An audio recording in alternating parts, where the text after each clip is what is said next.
All right, this is Amy with 303 Cycling, and I'm here with Scott Christopher of Bicycle Colorado, and we wanted to get some of Scott's comments about the two Longmont cyclists who were honked at for 2 minutes straight this past weekend. So, Scott, what is the latest with this case? We've heard from State Patrol, and they're investigating. So we want to say thanks to the leaders at State Patrol who took this very seriously and are responding quite appropriately. Also, we need to really mention that those riders responded so responsibly. You just can't react to those situations. You've got to be safe. And so kudos to those two riders for not reacting to that situation. You know, also the thing to observe is I got to talk to one of the riders, and they'd been passed by dozens, if not hundreds of cars very safely and very appropriately. So the good news is this is the exception rather than what we encounter with each and every driver out there.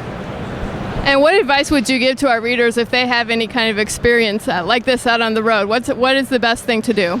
Well, you know, we fought quite a number of years ago, and we're now getting good support from State Patrol to report aggressive drivers. Get their license from their car license, and you can stop, pull out your cell phone, and dial star CSP. And if it's a really serious situation like that was, then continue to talk to the dispatcher and ask for help or follow-up from law enforcement so that they'll investigate the situation. And do they keep records? So if a driver gets cited multiple times by various cyclists, does that help the case? How does that happen? Yeah, that's a really good question, Amy. Actually, it's really important as members of the cycling community or users of the road to report aggressive drivers. It does they do keep records running, and so if it's a repeat offender, they will have follow-up by mail, by phone, and face-to-face.